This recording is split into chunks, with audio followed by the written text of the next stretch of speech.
Kupingmu satu saya potong, mau nggak? Saya beli 1 juta rial. Nggak mau Syekh, nggak mau. Baik, 2 kuping berarti 2 juta rial. Matamu saya cungkil, mau nggak? Nggak mau. 2 juta rial. Sampai kakimu saya potong, kemaluanmu saya potong, kakimu saya potong, nggak mau semuanya. Kata Syekh, badanmu penuh dengan miliaran rial, pulang sana. Gitu. Suruh pergi. Kamu tinggal keluar banting tulang cari makanan untuk hari itu saja, nggak ada yang lain. Apa susahnya cari makan untuk hari itu? Besok nggak ada jaminan hidup. Besok ya besok, gitu kan? Tinggal hari itu, yang kemarin sudah berlalu, sekarang ini. Teman-teman sekalian, kita bahkan tidak bisa kita katakan kita punya hari ini. Kita cuma punya detik ini. Yang sekarang, kayak saya sekarang sedang ngomong nih, antum sedang mendengarkan, ini yang kita punya teman-teman. Semenit ke depan kita tidak tahu. Bisa malaikat maut kelihatan langsung cabut ruh kita, mati.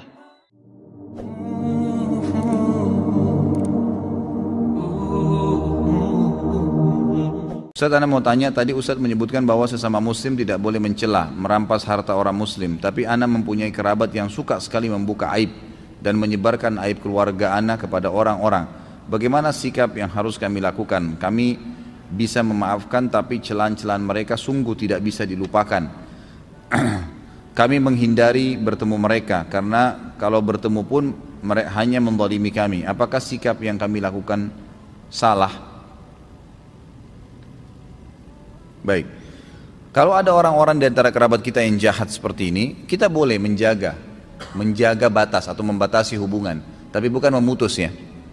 Dan kita membenci sekali lagi perilaku itu saja. Jangan dinilai semuanya buruk orang itu. Kenapa sih ada kebaikannya? Tapi kami lupa, berat Ustaz melupakan celaan-celaannya. Ya itulah waswas syaitan. Disitulah peran iman kita, gitu kan? Seorang mukmin itu tidak akan dia biarkan hatinya rusak dengan celaan-celaan orang. Karena celaan orang itu hanya ucapan kok. Sama dengan pujian. Sepanjang lidahnya saja, kamu jelek, sudah selesai. Anggap aja angin lalu.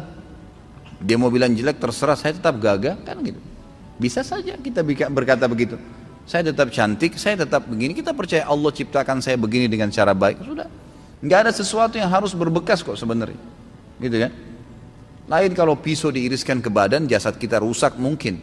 Tetapi kalau seandainya hanya kata-kata saja, tidak ada sesuatu yang perlu diperdulikan. Allah Subhanahu wa taala sudah mengatakan kepada kita agar atau mengajarkan bagaimana menghadapi orang seperti ini. A'udzubillahi minasyaitonirrajim. Wa idza khatabahumul jahiluna qalu salama. Orang-orang beriman itu hamba-hamba Allah yang disayangi oleh Allah, ibadur rahman namanya, gitu kan?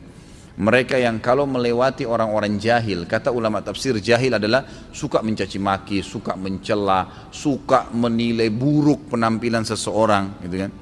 Maka mereka berkata salama, artinya, oh udah ngomong terserah kamu deh, nggak usah peduli, biarin aja, tetap aktivitas kita sehari-hari.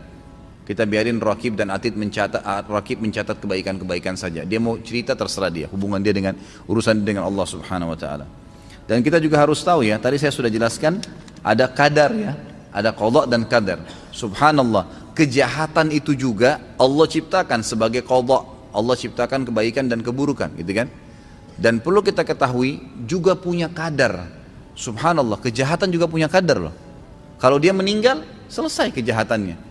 Atau kata ulama minimal per hari itu ada berhenti kejahatannya. Misal dia jahat dari pagi nih, pasti ada saatnya dia letih, dia jenuh, dia berhenti ke kamar mandi, dia berhenti makan, dia tidur, berhenti kejahatannya, ada kadarnya itu. Kadang-kadang Allah SWT malah menghukum dia kalau dia sudah berlebihan. Mungkin dia meninggal tiba-tiba, mungkin dia jatuh, mungkin dia ini, mungkin dia itu, banyak hal. Jadi nggak usah terlalu khawatir. Kita punya Tuhan Allah SWT dan semua sudah sesuai dengan kadarnya. Ada saatnya dia akan berhenti. Dan pada saat sekarang Anda akan mendapatkan pahala sabar. Ingat ya, pahala amal yang besar sekali adalah sabar. Kata Allah SWT, wa ma yulaqqaha illa alladhina sabaru wa ma yulaqqaha illa dzu hadzin azim. Surga itu tidak akan didapatkan kecuali bagi orang-orang yang sabar, dan surga tidak akan didapatkan kecuali orang yang memiliki nasib yang baik. Allah mempertemukan antara nasib yang baik dan masuk surga dengan mudah adalah orang yang sabar. Dan sabar kapan dibutuhkan? Kalau cobaan sedang datang, ya kan? Disitulah cobaan, disitu dibutuhkan, itu kita akan panen pahala sabar. Lagi ada masalah, kita hadapin dengan tenang, ya kita bersyukur kepada Allah Subhanahu wa taala, ikhtiar mencari jalan keluar seperti itu. Surah Asy-Syura ayat 8, Allah Subhanahu wa taala mengatakan a'udzubillahi minasyaitonir rajim wadh-dhalimuna ma lahum min waliyyin wala nasir. Orang-orang yang zalim itu mengambil haknya orang lain, bukan haknya dia. Uang kah, emas kah, jam tangan kah, apalah, jabatan kah, apa saja. Maka mereka tidak akan mendapatkan pelindung dan tidak pula seorang penolong. Pasti akan terbongkar dan akan terhukum. Lalu kata Nabi SAW menjelaskan tentang bagaimana kalau ada yang berbuat zalim dan dia meninggal pada saat selesai berbuat zalim, tidak sempat taubat. Maka kata Nabi SAW, "Al-zulmu zulumatun yawmal qiyamah." Kezaliman yang dibawa sampai mati tidak sempat taubat akan menjadi kegelapan yang sangat gelap pada hari kiamat.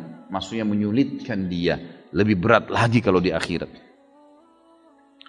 Kemudian kata Nabi SAW diperingatkan, tentu tadi itu hadis diriwayatkan oleh Imam Bukhari dalam Kitabul Madzalim dan juga disebutkan oleh Imam Muslim dalam Kitabul Bir dan juga disebutkan Imam Tirmidzi dalam Kitabul Bir.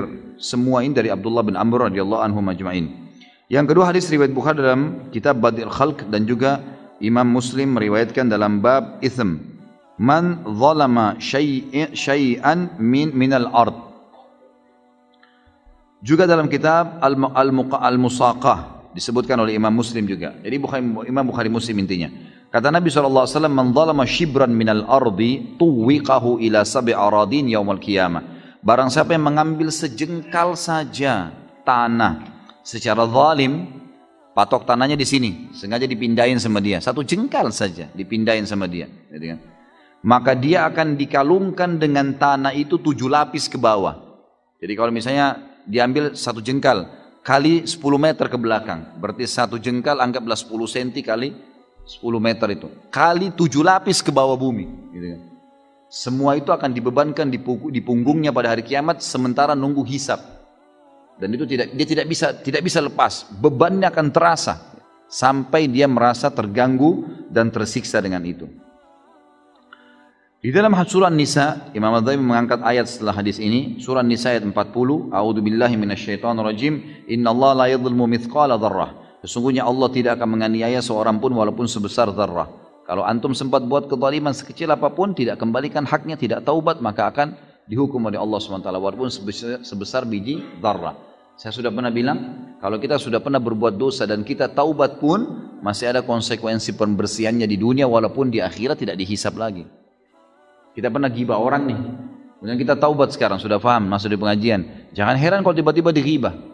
Di dunia harus ada pembersihannya, nggak ada ceritanya. Kita pernah pukul orang, kita akan dipukul satu waktu. Kita pernah mencuri, kita akan dicuri. Pasti, di dunia akan ada. Walaupun sudah taubat, cuman tidak ada lagi hukuman di akhirat. Bersih hukuman di akhirat, tapi di dunia akan ada hukuman. Bayangkan kalau dosa itu terulang-ulang berapa kali antum melakukan. Berapa banyak konsekuensi pembersihannya. Gitu kan? Makin berat, makin banyak, makin berat. Gitu kan?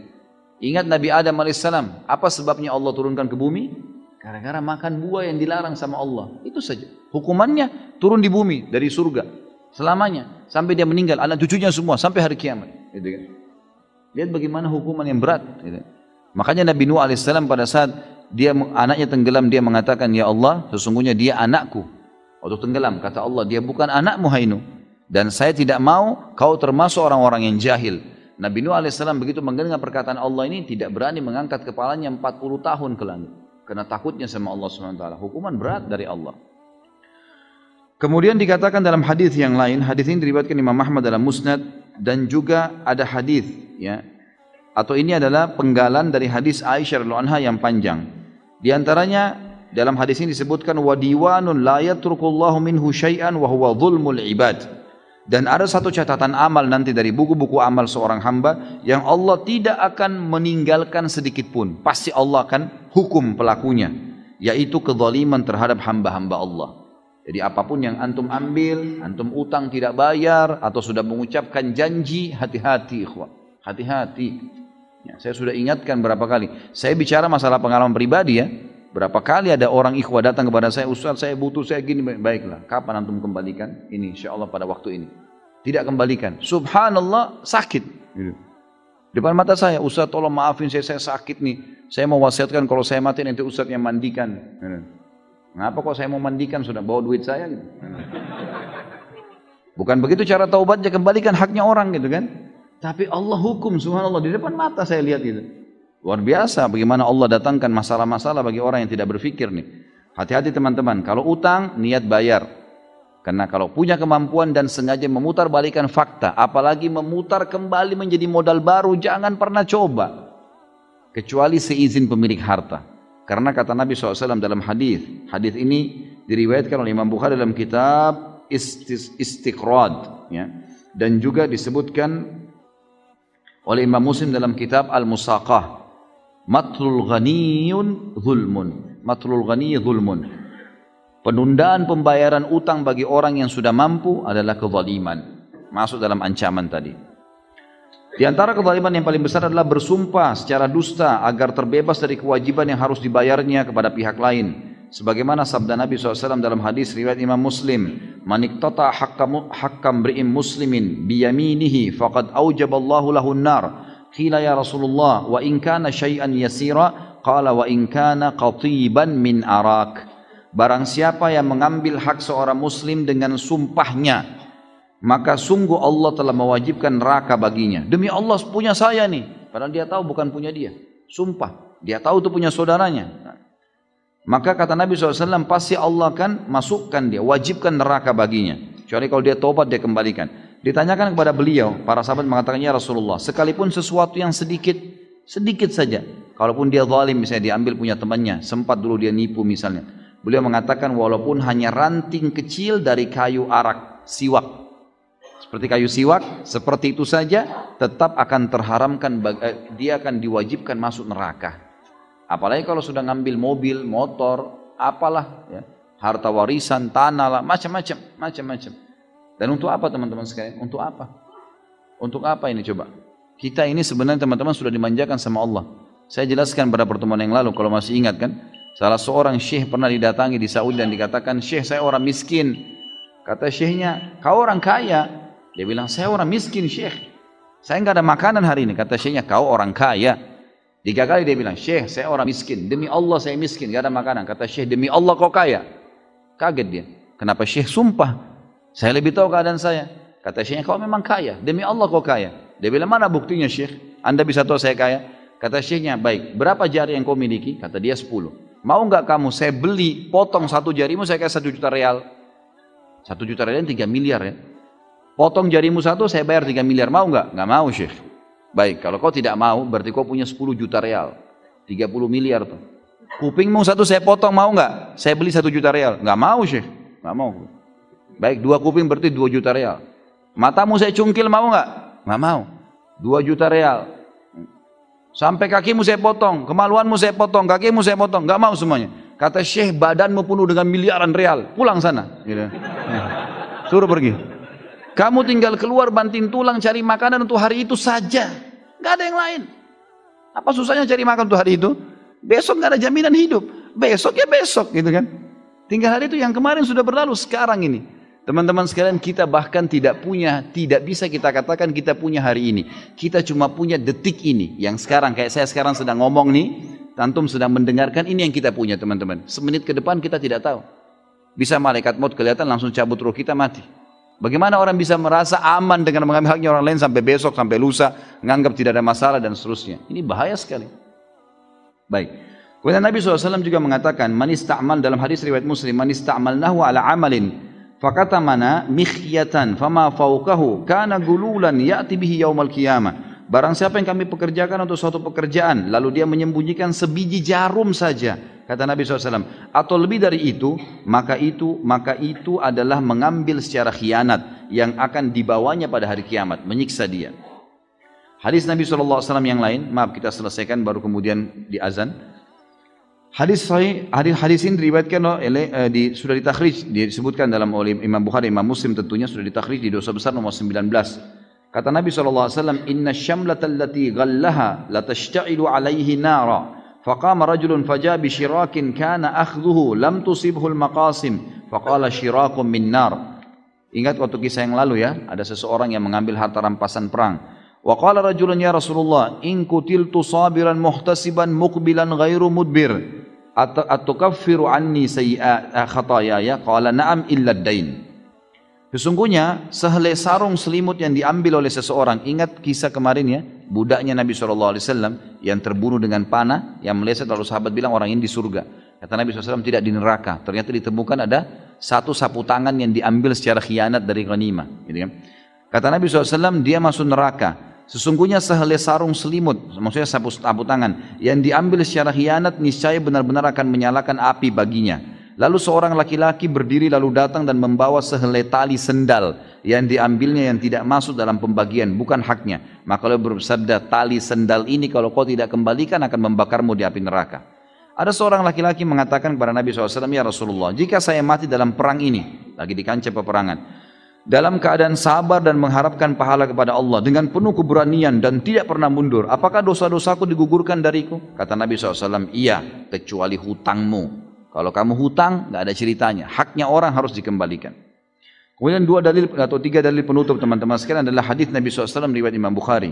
Kata Nabi SAW, Inna rijalan yatakhawwaduna fi malillahi bighairi haqqin falahumun naru yaumal qiyamah. Sesungguhnya sejumlah laki-laki menyibukkan diri dengan mengambil harta Allah secara tidak benar. Dan mereka itu mendapatkan neraka pada hari kiamat. Riwayatkan oleh Imam Bukhari. Jadi maksudnya harta Allah ini jelas-jelas haknya orang kemudian diambil sama dia. Atau dia jadi pengurus masjid misalnya kemudian dia khianati harta tersebut.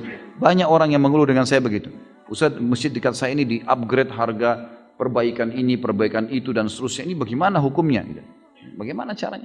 Orang sudah nyumbang untuk masjid ya untuk masjid, gitu kan? Beda kalau dia kayak panitia zakat, kita sudah jelaskan kemarin. Lalu dia termasuk amil zakat, itu lain. Tapi ini tidak, gitu.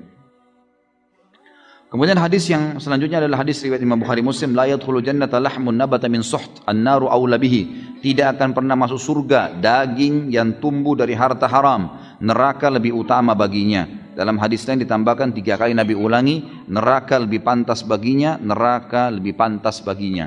Sebagai penutup teman-teman adalah hadis yang diriwayatkan oleh Imam Hakim dalam kitab Mustadraknya dan bunyinya kata Nabi SAW, la yadkhulul jannata jasadun gudhiya biharam. Tidak akan pernah masuk surga tubuh yang pernah diberi makan dengan makanan yang haram.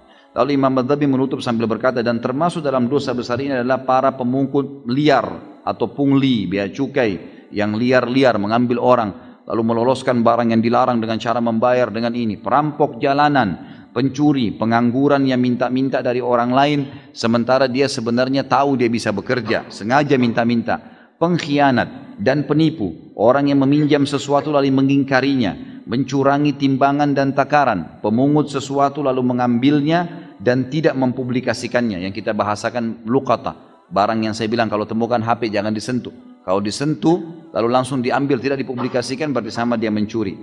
Orang yang menjual sesuatu dengan menyembunyikan cacatnya, orang yang bertaruh atau berjudi dan memberitahukan harga modal lebih dengan maksud berbohong kepada pembeli, semuanya masuk dalam berkhianat terhadap harta. Allahu a'lam.